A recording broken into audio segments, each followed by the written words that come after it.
Hi there, welcome back to the Spirit of Wisdom and Revelation channel, and it's a privilege to be back again. And I haven't done a video for quite a while now, so a bit out of my comfort zone, but I'm trusting Father just to take control over my mouth and my heart and just to have His way. So today we're going to talk about nevertheless. This is something that Father has worked into my own heart, and it's the call upon my life is to prepare the workers for the time to come, the tribulation, and what the church will have to endure, and discussing the things of our heart, renewing our minds, having the right disposition with regards to what we will have to face, which is not that far away. We already see the signs slowly simmering in from all different areas in our lives, all different spheres of life, whether government or schooling or the medical arena. Doesn't matter what it is. We're already seeing the persecution slowly but surely coming our way. And so we need to prepare our hearts. We need to understand that already where we are at, He is working in our hearts to have the right character that will be able to, and the right spirit that will be able to cause us to endure right to the end. Okay, so, a while back I was going through a very difficult time in my marriage, and my husband and I were talking, and we were just having a general conversation, and he made a joke, and I laughed. I thought it was quite funny. And in that moment that I laughed, I sensed such a love for him. And it was so strange because I wasn't at that place at all with him. And I knew Father was speaking to me. And when I spoke to Father about it, he just simply said to me, it doesn't matter how you see him. What only matters is how I see him. And when I thought about that, that really spoke to my heart. And he then started to elaborate on the fact that, especially when we pray for anybody, whether you're in a good position with that person, you don't have any problems with them, or whether you're in a not so good position, they've harmed you or hurt you, or betrayed you, whatever the case may be. It is always important for us when we pray for them to ask him how he feels about them. And to asking what we are to pray for. Even if logically we know what to pray for, we are to ask. And he will reveal his heart about them to you if you're willing to hear. And from out of that context, we can pray. Because if we don't do that, we pray out of the filters of our own heart, out of negative disposition, unforgiveness, emotionalism or sentimentalism, opinions, traditions, those kind of things. We start praying from out of that instead of being guided by the Spirit of God.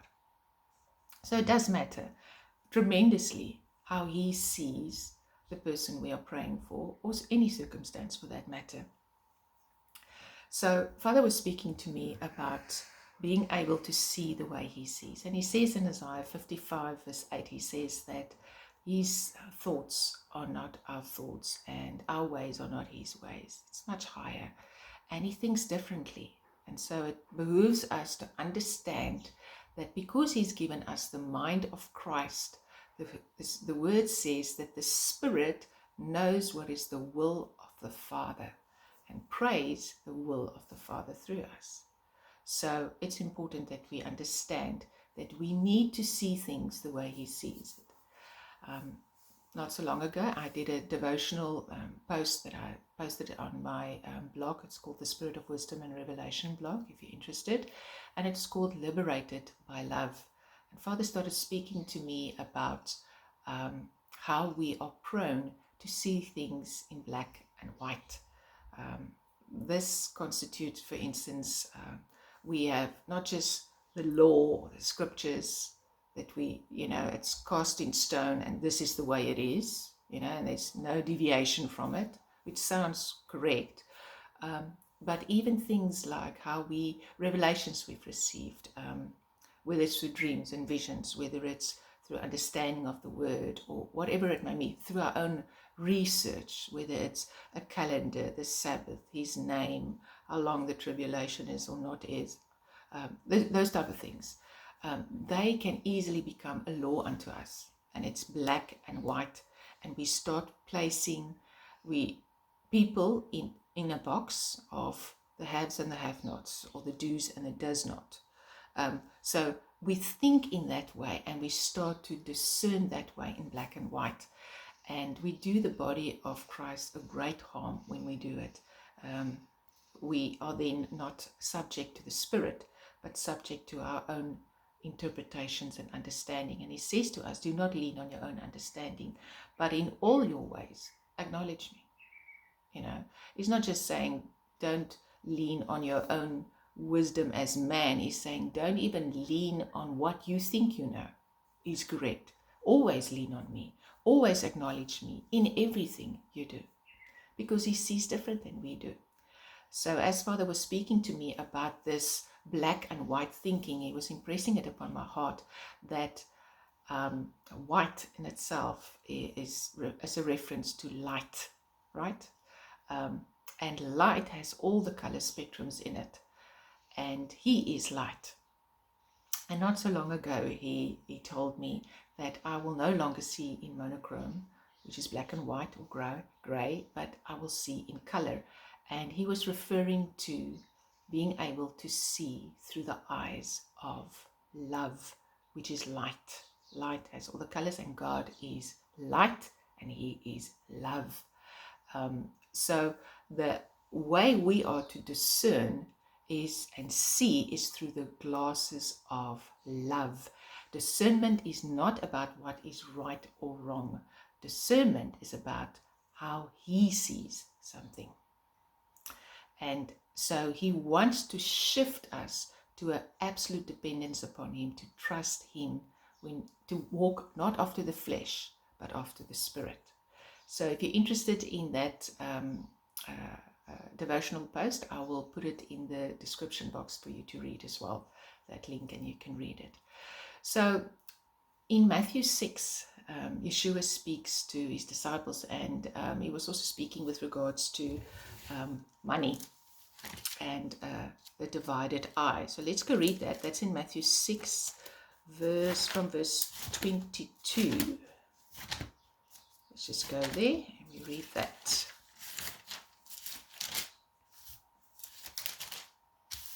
Okay, and he says here, the light of the body is the eye. Okay, light is synonymous with understanding or revelation. The eye is your discernment. Okay, so if you have understanding, if you have revelation, your body will be full of light. Okay, so the light of the body is the eye. If therefore thine eye be single, thy whole body shall be full of light. Okay, so a single eye is required in order for your whole body to be full of light. So what does a single eye constitute? A single eye is a reference to dove's eyes. In the Song of Solomon, Solomon speaks to the bride, and he tells her that she has dove's eyes. He says just one look of her eyes overwhelms him. So she only has eyes for him. And a dove's eye, a dove doesn't have peripheral vision, so it can't see a landscape. It can only see one thing at a time. And that's the reason why doves cock their heads. They need to be able to see whatever's on the ground by cocking their head. Then Yeshua says here in verse 23, he says, but if thine eye be evil, so thy whole body shall be full of darkness. So the opposite of a single eye is a divided eye. The opposite of a good eye, or an eye that's full of light, is then a divided eye. Okay, so but if thine eye be evil, thy whole body shall be full of darkness. Then it says here, if therefore the light that is in thee be darkness. So in this eye, you have light and dark. But that light is constituted also as darkness, because the eye is divided, right? And it says then, how great is that darkness? In other words, Your eye, which is synonymous with discernment and the ability to see, is in darkness when you only see in black and white. Light, which is that of the single eye, is that of love, which sees in color. Now, not long ago, I was sitting here in my quiet time and just meditating on him and his love, and I realized that there has been a veil lifted from my eyes to be able to see things in color. And what I mean by that is that I no longer look on things that happen to me in my life as black and white. I see everything in the spectrum of color of his love. I look at what happens to me in my life as an act of love from him, because nothing can happen to me unless it comes through the Father, the Spirit, and the Son. Nothing can happen to me. I am invincible in that sense because I am in him. So therefore, if anything happens to me, it first comes through him to me. Therefore, I do not need to fear. Whether I truly believe that will constitute whether I see in color or not. Whether it will constitute whether I truly see through the eyes of love. So I was speaking to him about his love that just transcends circumstances and our understanding, and then helps us to discern correctly. And we read about that in Philippians 1. Let's go there. Philippians 1, verse 9 to 10. Here Paul tells them, he says, "And this I pray, that your love may abound yet more and more in knowledge and in all judgment." So judgment is the word discernment here, and knowledge is, the understanding that you get from scripture or whatever. But he's telling them, you need to understand that love needs to abound in these things. The word abound is overflow, abundance, over and above. So he's saying, you can have all the knowledge, you can have all the discernment, you can judge, have a great understanding between right and wrong, but you need love to abound in those things. Okay? And then he tells them in the next verse, in verse 10, he gives them the reason why. He says, that ye may approve things that are excellent. In other words, approve, discern, understand, point out, be able to approve things that are excellent, which is perfect. You may be able to see perfectly, discern perfectly through the eyes of love, that ye may be sincere and without offense till the day of Christ. So he's telling them here that during this time, remember, Paul is here writing to the Philippians, it's a time of great persecution. The book of Philippians is actually about suffering joyfully. That's what the book of Philippians is about. So he's talking to them in a time of great suffering and tribulation, which is a type and shadow for us to read. We need to read the scriptures as if we are with them in that moment in tribulation. Okay, so he's telling them here, this love will help you to discern correctly with whatever happens to you, and then you will walk in sincerity. And you will not be offended. He says that you will be without offense. And we need to understand that during this time, Yeshua tells us, I think it's in Luke 22, he tells us that we will be thrown into prisons. And some of us will die, and some of us won't die. It tells us that even of our own brethren will come and cast us into prison, and that we will be brought before magistrates. And that we do not need to even think of what to say, but in that moment, the Spirit, because we are guided by the Spirit, will give us the words to say and will remind us of all things that he said to us. Okay, so this is what Paul is talking to them about. He's saying that in that moment, when you need that discernment, your heart will be without offense. You will not be offended by the fact that whoever those closest to you have turned against you. Yes, you will be hurt, because we're not robots. Yes, you will be hurt, but you will be able, because that love abounds, you will be able to approve that which is excellent, and your love will be sincere towards them. and you will be without offense, so that in that moment the gospel will be able to be preached to them. They will have an open heart to receive the gospel because you do not take offense. Who is sufficient for these things? And yet the scriptures are written for us as an example and for us to learn from it and to appropriate it. So he's talking to us. Please understand that during this time, you need an understanding and a revelation of my love. So Paul talks about this in Ephesians 1. And this is also where the name of my channel has come from, because I prayed this for many years. So he says there in Ephesians 1 verse 17, let's read 17 to 18, it says that the God, he's praying for them, that the God of our Lord Jesus Christ, the Father of glory, may give unto you the spirit of wisdom and revelation.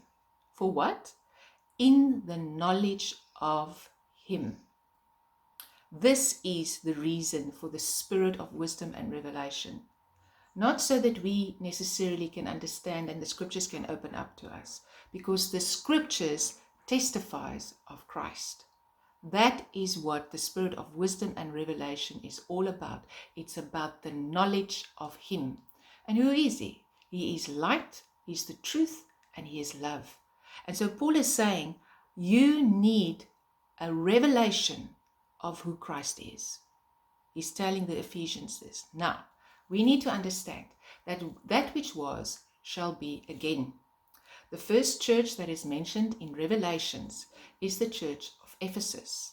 The last church that is mentioned in Revelations is Laodicea.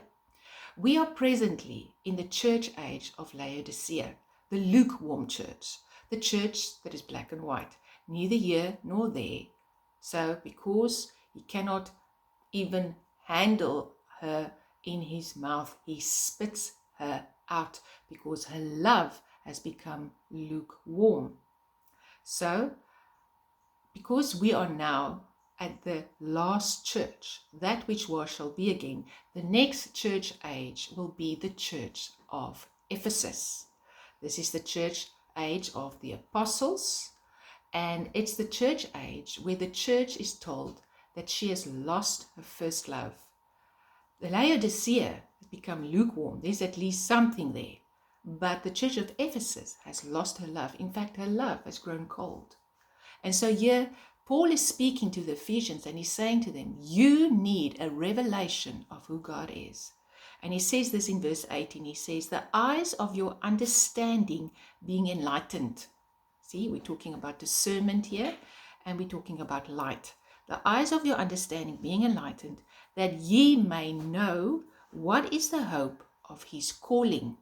He's talking about a calling here, but he says that calling can only be understood in the light of who he is. And that needs to be said again. He's talking to them about a calling, and that calling can only be understood in the light of a revelation, spirit of revelation, wisdom and revelation in the knowledge of who he is. He says, and what the riches of the glory of his inheritance in the saints are. So he's talking to them about the fact that they need this understanding. Now, did they know Christ? Of course they knew him, but he clearly understood their spiritual disposition at that stage. That's why you will find in Ephesians 3, where Paul starts praying specifically that they will be rooted and grounded in his love, that they may be filled with the fullness of God and have an understanding and comprehension of his love. He says that they may know the depth, the width, the length, the height of his love that surpasses mere knowledge, but experience. It says in the Amplified Bible, experience. And that he is able to do super abundantly above all we could ask or think. So Paul's whole emphasis in Ephesus is love, right? This is a time of great persecution that will start to filter through, and people will then be introduced already to the mark of the beast. It's only where we get to the church of Smyrna, which is the next church in Revelation, where you will see it's now in the heat of the battle where beheadings will take place because of money. It's all about money. The world revolves around money. Money controls the world, right? So here already we find that their hearts will grow cold because of suffering. I've got a devotional teaching on YouTube that's called Enduring Love, and it speaks to the Church of Ephesus as well. So money and the desire to save themselves, their hearts will grow cold. You must remember the famine will start taking place. War will start taking place. People will want to protect their families and they will want to protect themselves. And in order to do that, they will choose then whom they will follow. They will choose, either I will hate my brother, my sister, my father, my family, my friends, in order to save my own family, or I will deny them, as Christ has said, this is the only ones who are worthy to be my disciples. And even if they had to die because I am not willing to deny Christ, so be it.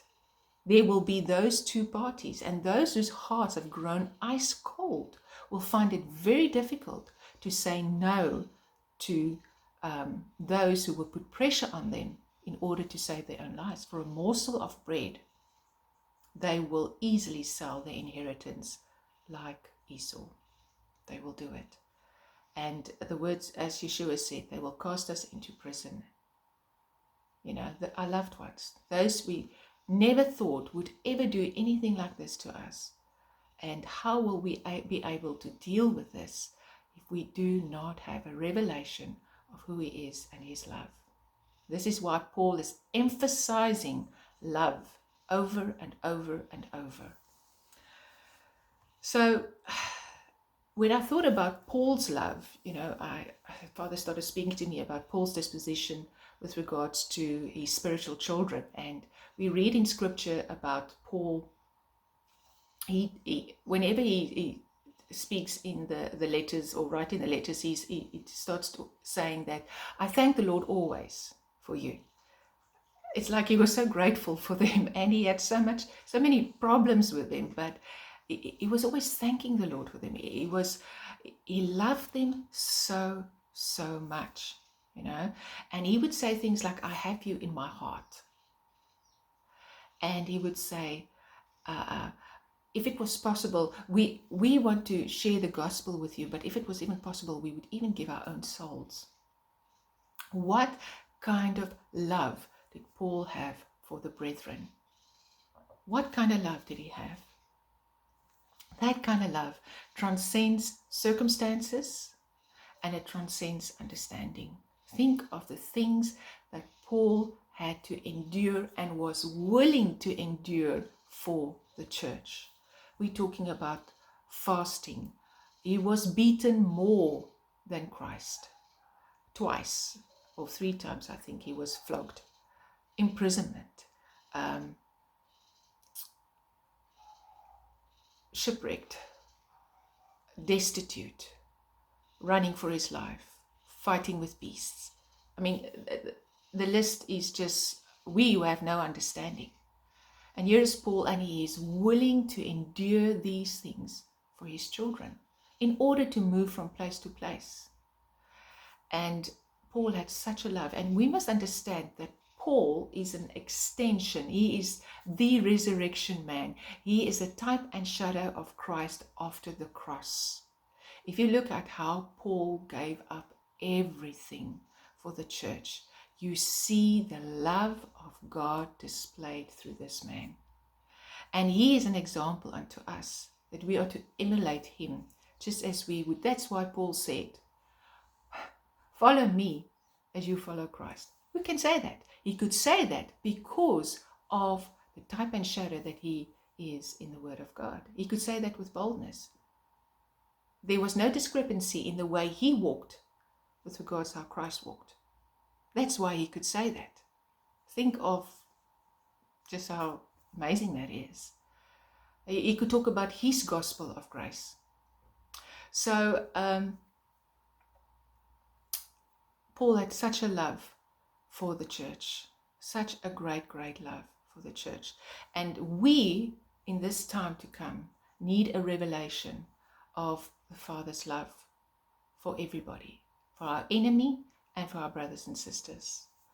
And not so long ago, Father started speaking to me about owls, and an owl has three membranes or eyelids. It's like a membrane over their eye. A third one, it's a translucent one, and it's like I still mentioned that it was like a veil over their eyes, and this made me think of 1 Corinthians 13, and we know this is the chapter about love, and Paul wrote that.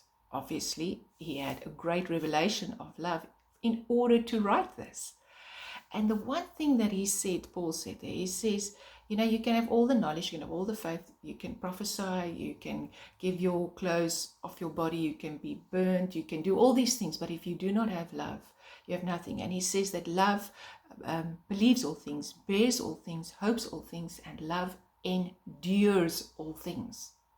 And then he says, when the perfect has come, all these things will fall away. But what is that perfect? The perfect is love. When the perfect has come, he says, now we see only in part, but then we shall see face to face. Meaning, like you would see in a mirror, now we see dimly through a glass. That was their mirror, which is obviously not as clear as our mirrors are. Now you see dimly, but then you will see face to face. Now you know in part, but then you shall know even as you are known. He's talking about a clarity of vision. He's talking about perception and being able to get right to the point. He's talking about walking in love. And he says, everything will fall away, but that which will remain is faith, of hope, faith, and love. And the greatest of these is love. So, not long ago, 2 weeks ago, I burned myself with some boiling water, and it fell on my tummy and it left a scar. And the other day, as I showered, I was drying myself and I saw this scar again, and I was thinking, you know, because I don't take anything for granted or as insignificant that happens to me. So I was thinking, Father, why did you allow this to happen? Why? I mean, there's a scar now on my tummy, and you must want to tell me something. And as I turned around, just left it at that, as I turned around, I wanted to put some spray that I'm putting on my hair because I've been losing some hair. And this spray has placenta in it. And at the moment I touched it, I knew what the Spirit was saying to me. And he was talking to me about childbirth. He was talking to me about, because I had this scar on my tummy. And I thought at that moment about, you know, us women, when we give birth, we get stretch marks. And more often than not, these stretch marks are there for life. They're like our war marks, or our pips, so to speak. And so it's these stretch marks is when our tummy is stretched to the ultimate. When you are stretched to the ultimate and it leaves a mark. And Paul had a saying, I think it's in Galatians 4. Let's just go there. Galatians is before Ephesians. Galatians 4 verse 19, he tells them here, my little children, of whom I travail in birth again until Christ be formed in you. Paul is saying, he often spoke of himself as a nursing mother, you know, or as a mother. And he's saying here, I am in travail. He's saying, I am experiencing pain, right? He's talking about the suffering that he went through, but that he went it through for them because, and it's also talking about intercession, but specifically he is suffering. He's saying, I'm going through all of this travail for you.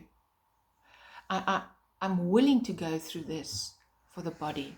Remember, we're talking about the time of tribulation here. We're not just talking about now where we still are safe in our homes. We're talking about the time when we will flee and where things will be required of us like never before, that we wouldn't think ever would be. He's talking here, saying, I am in travail for you, my children, until Christ is formed in you.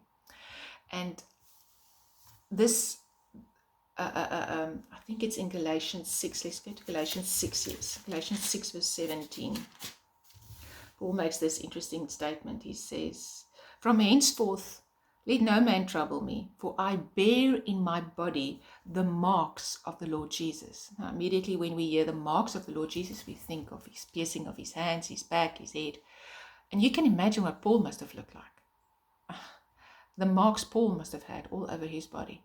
And he's saying to them, I'm going, stop troubling me. I'm going through all of this. I'm actually bearing on my body, I'm bearing the marks of Jesus Christ. And so when I looked into this mark, it actually means to be branded, just like my tummy was branded, burnt. And the slaves, what happened at that time, the slaves would be burnt with a mark that constituted who their owner or their master was. So Paul is saying, I'm wearing the brands or the marks of Jesus Christ. And so we will, in this time to come, when we are persecuted, all over our bodies will be branded. We're not going to be a pretty sight. We will be branded. But it will be an honor. It will be a glory. And we will be branded and be in travail for the body of Christ, that Christ may be formed in those little ones, those that we bring in from the harvest, until he comes and reaps them. Right? This made me think of Father Nash. He was the intercessor, two intercessors, Father Nash and Praying Hyde. Father Nash was the intercessor that 2 weeks in advance before Charles Finney had his revivals, he would go to whatever place it was, and he would intercede in a room, him and somebody else as well. And so him and somebody else would go into this room, and they would be praying. And I remember reading that this woman that was the owner of this building would listen at the door, and she would go to other people and say, somebody need to go and see what's happening in that room, because she thinks they're dying, because they're lying on the ground, and they were literally in travail. And Father Nash actually left next to his bed a permanent indent in the floor where his knees were. And they used to call him camel knees. I think James, the Apostle James, was also known as old camel knees because of their praying on their knees. It became callous. Another person is Praying Hyde, who bore the marks of Christ on him. He had an absolute desire for souls, such a great desire for souls, and he would be so passionately in prayer, and so passionate, it doesn't explain it enough. But at one stage, he had to go to the doctor, because what they found out is that his heart moved slightly because of the crying and the just how his body and his whole being was in crying out to God for these souls. And that gives a whole new meaning to my heart was moved. His heart was literally moved. And we find in Isaiah 53, which is an explanation of the marks and everything that Yeshua endured, we find there an explanation of what he went through. And right at the end, let's go there to Isaiah 53. Yeshua says, or the Isaiah says something there about Yeshua and the travail that he went through.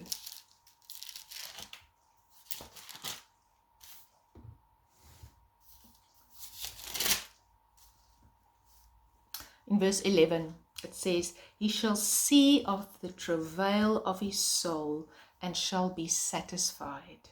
By his knowledge shall my righteous servant justify many, for he shall bear their iniquities." So this travail of his soul is the cross, what he went through. Obviously, also his life, what he went through. It was a travail. But the travail of his soul was on the cross. Now, if you travail, it means you're giving birth. What are you giving birth to? To sons and daughters. So even Yeshua is giving birth to sons and daughters through suffering, a willingness to lay his life down. This seems to be the currency in saving souls. a willingness to suffer.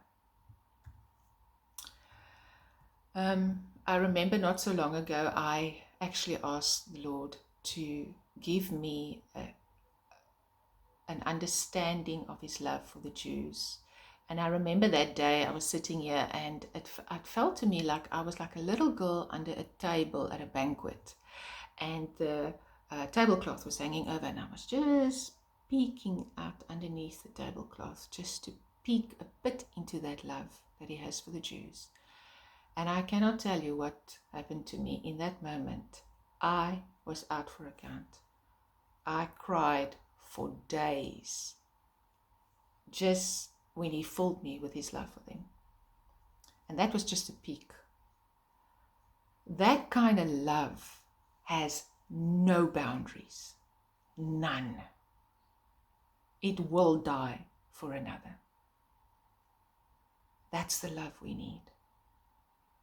That's the love we need. I know Richard Wurmbrand, when he busy reading his Tortured for Christ book again, and he would afterwards, after he was released, he would walk down the streets, and the man was besides himself, wanting to save people, wondering, are you really saved? Are you right with God? He was beside himself, wanting to get people to Christ. Are we? So, in the bride of Christ, we have the unfaithful bride and we have the faithful bride. We have the awake bride that is awake and alert. We have the sleeping bride, the lukewarm bride, okay, that compromises. An example of the faithful bride would be Ruth. Ruth was a Moabite, right? She's a representation of the Gentile bride, right? And she was with Naomi, and she told Naomi, your people will be my people, and your God will be my God. And she then married Boaz, right? And Boaz gave her a good report. In fact, Boaz told her that she is virtuous, that she's left father and mother and country. So it's a reference to what I spoke about earlier, that being counted worthy to be his disciple. And we find Ruth in the harvest. She's harvesting with Boaz, right? But then we have the unfaithful bride. And this is where Father taken me recently. It's in the book of Hosea again. And Hosea is a type and shadow of Yeshua. So Hosea is told that he must take unto himself a woman of whoredom and children of whoredom. And he must marry her. And he mustn't just marry her, he must love her. So the book of Hosea is about this prophet that marries an adulterous woman, loves her, and has to constantly bring her back from her adultery and love her again. Right? So remember, we're speaking about the disposition of the bride of Christ, the workers in the time that we are going in, with regards to the adulterous church or the lukewarm church, or even our enemies, not all, and our enemies. So Ruth is an example of this bride that is like Hosea. So what I want to bring across is that when we first give our lives to the Lord, he starts then to speak to us about his love for us. He comes and reveals his father heart to us. He reveals his mother heart to us, which is the Spirit. It's like a mother unto us, which is the comforter and the guiding and all that. And then he speaks of Yeshua, the bridal love. He is constantly affirming us, revealing his love to us, healing us. Right? He speaks about alluring us into the desert, and there he speaks softly to us. And then in Song of Solomon 8, you hear that she comes out of the desert leaning with her head on the beloved. So no longer is she lured in, but she's become one. So once you have come out of the desert, you are no longer the one that needs to seek that love and affirmation from him. You are at rest in his love. You are secure in his love. You don't need affirmations of how he loves you. You don't need to hear how he will protect you. You don't need how he will provide for you. You don't need any of those things. You know that you know that you know that you know. You have gone through your wilderness where he has stripped you of everything, because that's the purpose of the wilderness. Stripped you of everything and has now become your source. There's no lack in him. No lack. And when you're in him, you have no lack. You have no want. Right? Psalm 34. So here she is, Ruth, and she's found her provision in her Boaz, right? And Hosea, okay, that marries the adulterous woman and her children, is Yeshua. Now the bride is in Christ when she works here during the tribulation as a worker, right? She now is as a prophetic entity, like Hosea, taking and marrying the left behind, her enemies. She is choosing to love them because she is now no longer the one that needs the affirmation of love. She's now the vessel of love. She is now the one that is willing to pour out her life like Paul, willing to travail in birth, like Paul, willing to bear the marks of suffering of Jesus Christ for her. Just like Yeshua was told in the same way as Hosea, my son, go now and take unto you an adulterous wife. So we need to understand, let's look this also in the context of Jew and Gentile. Ruth was a Gentile marrying a Jew, Boaz. Moses was a Jew married to Zipporah, a Moabite as well, a Gentile.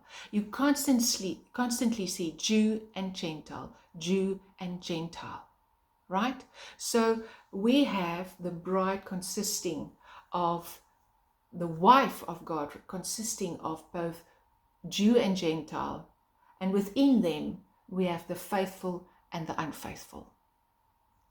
And outside of them we also have the enemies that he died for. So this is what he wants the bride to understand. Once you have an understanding and the spirit of wisdom and revelation, knowledge of him, you will be able to perceive through his eyes the love that he has for the lost. And because you see the way he sees, you will be willing to lay your life down. I remember years ago, I knew that there was a love that I needed, an understanding from him that transcends understanding, actually. That transcends anything that I can comprehend. And I went to him and I prayed, and I still remember clearly where I was standing in my kitchen. And I said to him, Lord, I want you to fill me with your love. And I don't want any kind of love. I want that kind of love that transcends all understanding. And he said to me at that time something that caught me off guard. And he said to me, you do not know what you're asking of me. And I was like, okay. And then the words came. Nobody has greater love than he who lays his life down for his friends. You are my friends. What he was saying is, that kind of love is a suffering love. That kind of love will die for another. This is the love that he wants to pour into us, because that is the love that endures all things. So think carefully before you ask him to fill you with his love. Count the cost. Also, we cannot go without this love. We cannot. We need it for the time to come, desperately.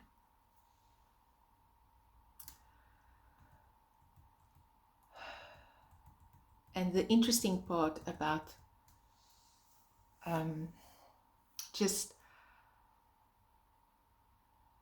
there's a paradox with this whole Jew and Gentile thing.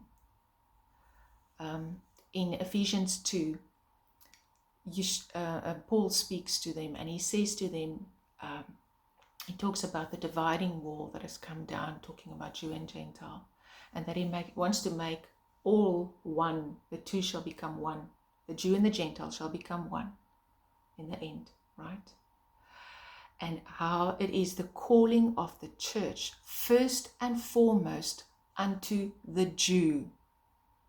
The Gentile is called, the Gentile church is called unto the Jew first to proclaim the gospel, then to Samaria and out, to Judea and you go out. Okay, so we need to understand this is first and foremost our call. This is what Paul was talking about in Ephesians 1, where he said that you may know the hope of your calling, that you may understand, because he describes that all in the first part of Ephesians 1, talking about the dividing wall that has come down between Jew and Gentile. And this is why Paul mentions in Ephesians 2, he speaks and he says, for you are saved by grace through faith, and that not through works, that you will not boast.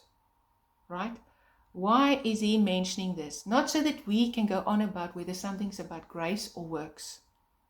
He's telling them, don't forget you are the wild olive branch that have been grafted into the natural olive tree, which is the Jews, is Judah. You've been grafted in. You as a Gentile have received grace through faith. Because he says in Romans 11, is it 9 to 11, he starts talking about it. I will have mercy upon whom I will have mercy. So we as Gentiles have been extended mercy. We've received grace through faith. So that we cannot say, oh, he chose us. Too bad if the Jews don't get it. They'll get it some at a time, They're going to have to go through what they need to go through to get right with God.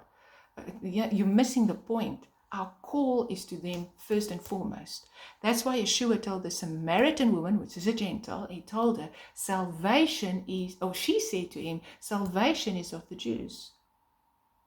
And he told her, I am him. Right? And then by just that one woman, she went out into her town, and so many people were saved because she understood it. We must understand we are first and foremost called to minister to the Jews, but at the same time, some of us might never see a Jew. We might never, in our lifetime, see them. However, there's a mystery that lies within the paradoxes of life with regards to faith. If we look at the Jew, you cannot find a greater difference between Jew and Gentile. Two different species.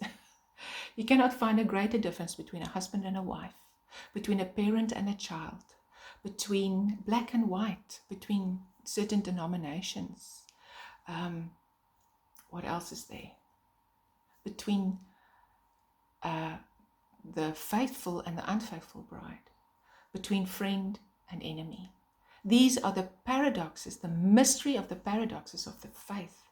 And even Paul in Ephesians 4, he starts talking about the masters and the servants and the children, the fathers and the children that must not exasperate them. Yeah, that's the right word. And the wife's attitude towards the husband and the husband's attitude toward his wife. And he says, this is a great mystery. And he's talking about the unity between the husband and the wife. That's so different. But he says, I'm actually talking about Christ and the bride. So he's saying here there's a mystery between these differences. And that mystery lies in the confrontation. It comes to it's about this face-to-face reality when all the masks have fallen off, when that which has been shaken. We read about that in Hebrews 12. And only that which remains. When we look face to face to our husband, to our wife, to our enemies, to our friends, to black or to white, whatever the case may be, we see them, the masks have been removed. And it's in that moment of confrontation that we meet them at the mercy seat, at the cross. That's where we meet each other, and where the cross, whether we are willing to die for one another, will show whether we have an understanding and a revelation of his love. we will be sifted and shaken. And those who think they stand, those who think they've served the Lord for years and they will make it, these things are there for us to be humbled. That is why Paul speaks in Romans and saying, don't be high-minded because you've been saved by grace and they're still veiled. Understand that he can easily take you out if you're grafted in. It's so that we can be humbled. And so in this time, most assuredly, we will remain in a humbled place. And this is the love that he wants to pour out into us. A love that is willing to suffer. A while ago, I was watching a movie, and the movie was called Nevertheless. And it's actually about this girl, that a very innocent young girl that falls in love with this guy. And he has a tattoo in the back of his neck of a butterfly. And he is one of those guys that just went from butterfly to butterfly. Very unfaithful, and he had some serious trust issues. But this girl was in love with him, and she would constantly be confronted, just like Hosea, with his unfaithfulness, and she would still remain faithful to him. She would be very angry with him, every now and then walk away from him, but just end up turning back to him. And that's why it was called Nevertheless, because nevertheless she was willing to just be with him, in spite of his mistakes, in spite of his unfaithfulness. She loved him so much, and he loved her, but he wasn't willing to commit and stay true to her because of his trust issues. And eventually, towards the end of the movie, he had a lot of butterflies that he looked after, which represented all the girls that he's been with. And at the end, when he started realizing that he can't go with this other girl whose name actually means butterfly, he opened the window and let all the other butterflies leave. And he committed himself to her wholeheartedly. And that movie was called Nevertheless. And so the Father speaks to me by confirming something twice. And that was through another movie, and that movie was called It Is Okay Not to Be Okay. And in this movie, there was this girl whose mother was a horrible mother. And she had a brooch that was a butterfly. And this girl was terrified of her mother. And this butterfly had such a great effect on her. And she had a complete negative connotation to this butterfly. And she would go outside and find butterflies and tear off their wings. And as his Father just spoke to me about the fact that we're all just butterflies whose wings have been torn off at some stage. But nevertheless, and this nevertheless spoke to me as well, because it reminded me of something that Paul said. That's in Philippians 1. Let's go there in Philippians 1 again.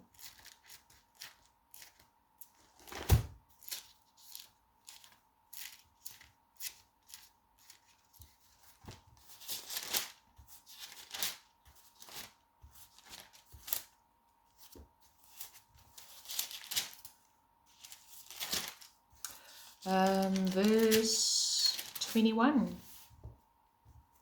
From verse 21, he says here, "For to me to live is Christ, and to die is gain." See, he's seeing everything in color. He says in verse 22, "But if I live in the flesh, this is the fruit of my labor. Yet what shall I choose, I wot not." So he's saying he doesn't know what to choose, whether he should stay here or not. "For I am in difficulty, betwixt is between. I am in strait betwixt two, having a desire to depart and to be with Christ, which is far better. Nevertheless, to abide in the flesh is more needful for you. And having this confidence, I know that I shall abide and continue with you all for your furtherance and joy of faith." Whoa, whoa, whoa. What are you saying here, Paul? Paul is saying here, I want to be with him so much, but my desire to be with you is equal, and therefore I cannot make this decision. How many of us can say that? How many of us can say, you know what? If Yeshua had to stand here and say to me, what do you choose? Do you want to go now up with me and no longer suffer? Or would you rather prefer to stay down? What do you choose? There's no contest.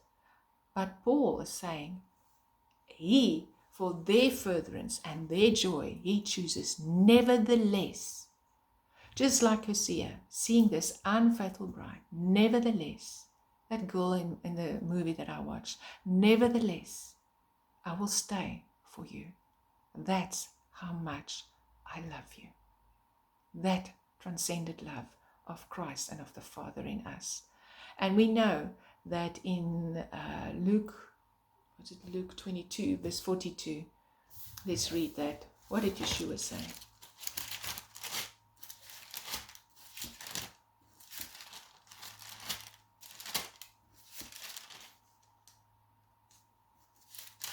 Was in the Garden of Gethsemane, and he says, considering what he was about to go through, the suffering, right? The suffering. Because it's a suffering love. Verse 41, let's read from there. And he was withdrawn from them about a stone's cast, and he kneeled down and prayed, saying, Father, if thou be willing, remove this cup from me. Nevertheless, not my will, but thine be done. Nevertheless. So, this nevertheless has to become a reality of the bride. That is the worker bride. She has to have such a strong nevertheless in her that can only come from a basis of having a true understanding and revelation of his love. That love that is willing to lay its life down. And we have to seek him for that love. Earnestly desire it for the time to come, because we will not be able to go without it. We will not be able to endure, because love endures all things. I want to read to you something that Paul said in 2 Corinthians 1. Let's go there, 2 Corinthians 1. I woke up the other day before I did this devotional, putting all the information together, and I wasn't yet aware in which direction Father was going. And I woke up at 6:10, and the Spirit impressed it upon my heart to look up that number in the Strong's Concordance 6:10. And I'll just quickly read what it says. It means judicial sentence and answer. A judicial decision myself, whether I should come out safe from mortal peril, but nevertheless, I answered, I must die. So Paul is here saying, I have sentenced myself to death. I myself have sentenced myself to death. I've already proclaimed myself dead. Right? So I have a decision to make. We all have a decision to make. We all have to reach a place of nevertheless. We all have to seek his face and count that cost for the time that we are going to go in. And he has to work that nevertheless in us. So let's read what Paul says in 2 Corinthians 1 verse 8 to 9. He says here, for we would not, brethren, have you ignorant of our trouble which came to us in Asia, that we were pressed out of measure, above strength, insomuch that we despaired even of life. Verse 9, but we had the sentence of death in ourselves, that we should not trust in ourselves, but in God, which raiseth the dead, who delivered us from so great a death, and doth deliver, in whom we trust that he will yet deliver us. Now this scripture is the scripture that is the only scripture linked to 6:10 in the Strongs, which means that Paul was saying here, I sentence myself to death. I sentence myself to imprisonment. And in the time to come, We heard now that Yeshua said that they will cast us into prison. And there's a difference between, a great difference between you sentencing yourself to imprisonment or to death versus being forced into a prison and being sentenced to death. Unless we sentence ourselves to imprisonment, unless we sentence ourselves to death, how will we be able to endure? I expect nothing else from my life, of what He has shown me, that I will be imprisoned. I've already sentenced myself to that imprisonment. I'm expecting it. I'm expecting it. But we have to sentence ourselves to death as well. We have to be willing to lay our lives down. And you cannot do that within yourself. There's no ways. It's only that love that will lay its life down. Not your will that will lay your life down. Because our will always rebel against the Spirit. Because the will is linked to the flesh. It's not that we can't submit, but it will want this. The flesh will cry out to be saved. But it's the Spirit that overcomes. Only that which is the Spirit is life. Only that which comes from out of His life, His strength, His wisdom will endure. Not because we psych ourselves up with our will, but because something transcendent as His love has overtaken us and rules our life and our ability to see the way He sees. It's through His eyes that we will see our enemy. I think of Judas. Judas, when Yeshua washed the disciples' feet, I had my nevertheless moment the other day, because I'm going through a particularly difficult time at the moment. And I had my nevertheless moment.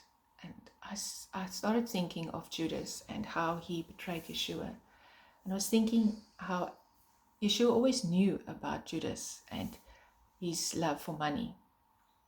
Yeshua was betrayed with 30 shekels, which is the price of a slave at that time. And this through Judas. And Judas was his friend. It broke my heart when I thought of it, that Judas was one of his friends. It wasn't just one of his disciples. They walked together, they laughed together, they joked together, they slept together, they saw miracles together. How often didn't Yeshua spend alone time with Judas, speaking to him, knowing what's in his heart? And he never stopped loving him. He even washed his feet. Bent down, took a towel and washed his feet. His friend that he knew would betray him. And on the night where he was giving them communion, John asked, who will betray you? And he says, the one that I dip my bread in the same bowl with. And I'm thinking, when Judas, ran away, how that must have broken Yeshua's heart. He knew what needed to happen. He already sentenced himself to death in the garden, right? He already passed, nevertheless. But to see his friend go and to come back, and he betrays him with a kiss. And he says to him, have you come to betray me with a kiss? Our friends and family will betray us with a kiss. It's not going to be easy. Unless His love is in us, we will be offended. Our love will not be sincere. But Yeshua loved so ultimately. And I'm thinking of John 6 verse 66, which is the 666 chapter. It talks there about the followers of Yeshua, how they, at one stage, after they heard that He was speaking about sharing in His suffering by eating His flesh and drinking His blood, they knew that He was talking about that stage of suffering, and they turned around, and the word says they turned around and no longer followed Him. And then He looked to His disciples and He said to them, are you also now going to leave me? And I can just hear the exasperation in him. And Peter said, Lord, where can we go? For only you have the words of life.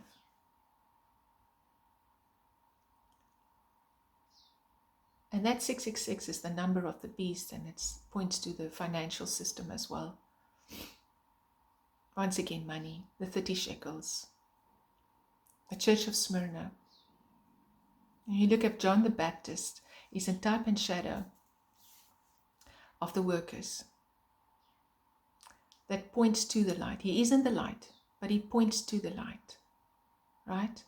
And he was found in the wilderness, and he was living from locusts and honey. And there's a great prophetic significance happening at this moment where our meat is being substituted with crickets and locusts and who knows what. That's the prophetic significance in the time that we are in. Think it not strange that it's happening now. Because we will be like John the Baptist. We will be outcasts. We will be taken into the desert where we will cry, repent, repent. And John the Baptist was beheaded, which is what will happen to the church. Because they will confront the powers that be. And they will bring many to repentance and baptize.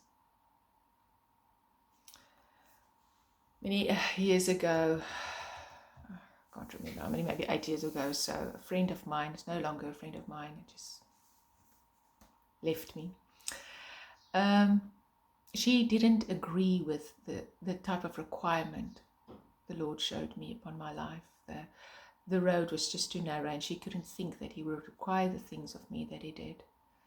And she told me that I have a martyr complex.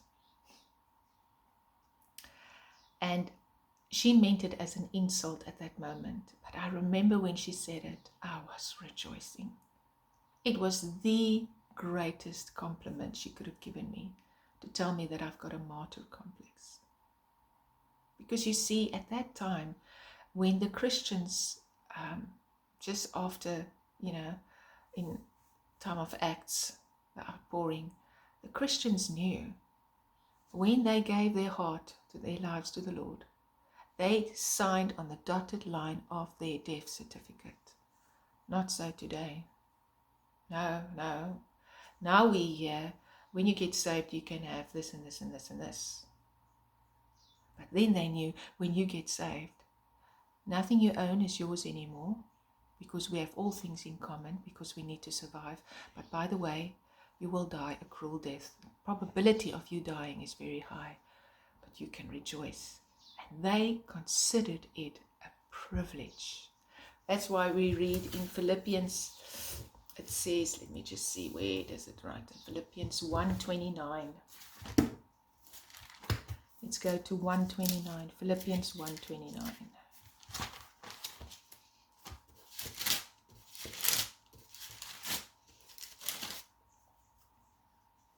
For unto you is given in the behalf of Christ not only to believe on him, but also to suffer for his sake. For whose sake? Not for the brethren or your enemies, but for his sake. By extension, it means the brethren and your enemies. Because he says, when did you come visit me in the jail? When you visited your brother and your sister in the jail. When you gave a cup of water to this little one, you gave it to me. But it is for his sake. Because when you have an understanding of his love for you and for the lost and the left behind church, when you have a revelation of that, you will consider it a privilege to suffer for his sake. In this Tortured for Christ, Richard Wurmbrand, he quotes the following, and I just want to read this because it's so beautiful. He's talking about this girl, and you can see it in the light of the church. He says here, one of the workers in the underground church was a young girl. The communist police discovered that she secretly spread the gospel and taught children of Christ. They decided to arrest her, but to make the arrest more agonizing and painful as they could, they decided to delay her arrest a few weeks until the day that she was married. On her wedding day, the girl was dressed as a bride, the most wonderful and joyous day in the girl's life. Suddenly, the door burst open and the secret police rushed in. When the bride saw the secret police, she held out her arms towards them to be handcuffed. They roughly put the manacles on her wrists. She looked toward her beloved, then kissed the chains and said, "I thank my heavenly bridegroom for this jewel he has presented to me on my marriage day. I thank him that I am worthy to suffer for him." She was dragged off with weeping Christians and a weeping bridegroom left behind. They knew what happens to young Christian girls in the hands of communist guards. A bridegroom faithfully waited for her. After 5 years, she was released, a destroyed, broken woman, looking 30 years older. She said it was the least she could do for her Christ. Such beautiful Christians are in the underground church. God will judge us not according to how much we endured, but how much we could love. The Christians who suffered for their faith in prisons could love. I am a witness that they could love God and men. One great lesson arose from all the beatings, tortures, butchery of the communists, that the spirit is master over the body. We know about the love of Christ towards the communists by our own love towards them. That needs to be read again. We know about the love of Christ towards the communists by our own love towards them.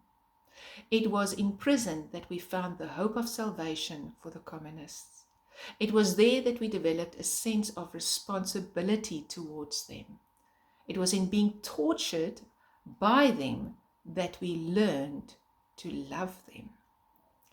Richard says about those he suffered with for 14 years of imprisonment, "I kiss their chains as the first Christians kissed the chains of their fellow believers when they were led to be thrown before the wild beasts."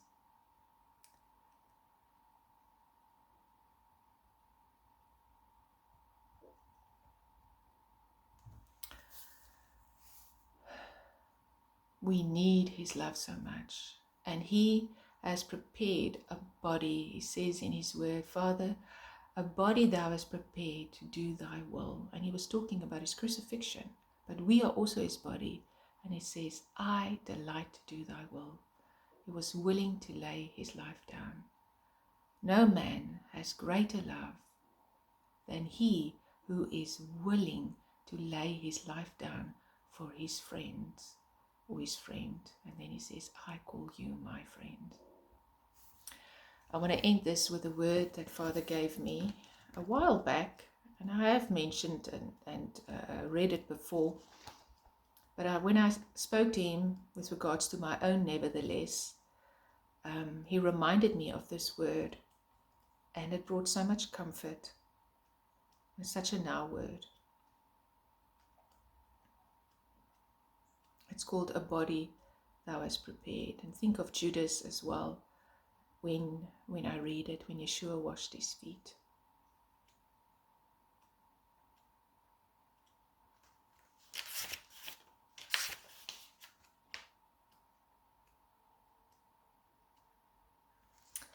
Okay. A body prepared. Let me love through you. When you surrender and offer your body as a living sacrifice, it will mean sacrifice. There will be a price to pay, which is to lay your will down so that my will can be done. In this your mind is renewed to know my good, acceptable, and perfect will. This is why I've given you my Spirit, that you may live by every word that I speak. Therefore, to lay down your life as a living sacrifice requires you to constantly know my will in every situation. In other words, to see as he sees. Your will always rebel against mine. It has to be laid on the altar every time in every situation. In that moment, you will hear. In that moment, you will understand. In that moment when you submit, I can love through you. It is my love that touches hearts. My hands, my feet, my mind, my mouth, all is mine. Therefore, as my body, you have to be subject to my will as the human body is to the mind. Instructions have always come from your mind, but now you have the mind of Christ, my mind. How will you know unless you quiet the distractions, the emotions, and the demands of your own will? Therefore, do not think this comes overnight. Practice makes perfect. Over and over, you teach your mind to go into the path I lead you. Have I not said that I will instruct and teach you in the way you should go? Surely all my ways are peace. Therefore, walk circumspectly as a soldier at all times, ready to listen, to submit and obey. Trust me to guide you in every situation that I bring upon your path to make a way for you.